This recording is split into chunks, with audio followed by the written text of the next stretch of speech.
The other night when we were doing the Q&A after the screening, Ben Vereen, who's in the film, who's extraordinary in the film, was saying that when you guys were on the street in character and you were shooting with the long lenses, and people just weren't looking at you.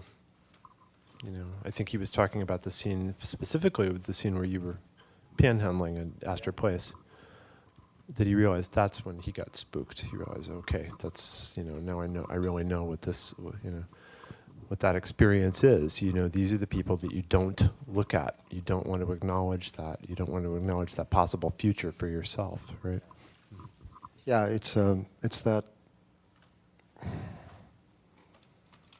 It's not even failure. Sometimes I say, it's that black hole of failure, and they can see it from 2 blocks away. You know, when I was in the middle of that, and that was the first scene we shot.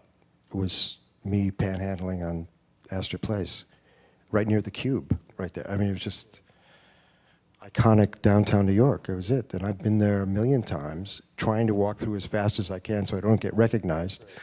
But there I am. This was a test day for the film, and it was we were testing costumes, lenses, blah, blah. That isn't really what we were testing. What we were testing was, will the concept work of me being in New York, panhandling, and get footage without people stopping and freaking out or whatever they were going to do. I didn't know what they were going to do. We didn't know. So we set this up. The cameras were in, I don't know, Oren, you could actually describe this more than me. He doesn't want to. Cameras were in the Starbucks, and you know, I walked out there with an AD who had like an FBI mic in his wrist, and he said, "Okay, we're rolling." I had my hat down, kind of. I was freaked out. I have to tell you the truth. I was freaked out being there, and my hat, kind of watch cap, was down over my eyes, and nothing happened. No one was paying it. Nobody was looking at me. Nobody. And I started to get more brave with it and looked around and started looking people in the eyes. No one would make eye contact with me. And I was in character, so there was some kind of a vibe coming off of me of homeless guy, panhandler, and the clothes fit the general idea of panhandler, and it was generally the idea of failure and misery.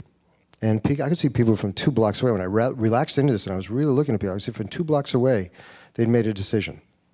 Consciously, unconsciously, who knows? They were going to walk in the other direction. No, even if they walked right up to me. Yes. They wouldn't get too close, and they wouldn't make eye contact. Right. But I also see even more interesting than that, I could see all these plays of, why does this motherfucker make me feel guilty? Right. I'm not going to give him anything. Right. He's not going to make me give him any, oh fuck, I'll give him, no, I don't want to, but he's making me feel good. Why do I even have to think about this? And very quick volume of emotions there, whereas people were spinning, walking by me. It wasn't what they were avoiding, but it was, I think it was, ultimately it was a kind of a deeper kind of fear than what I can even explain right now. A fear, we talk about it in the movie, it's a fear of lack of identity themselves. Is that if this can exist in our world, then it challenges all the touchstones that I have that give me a sense of reality and place in the universe.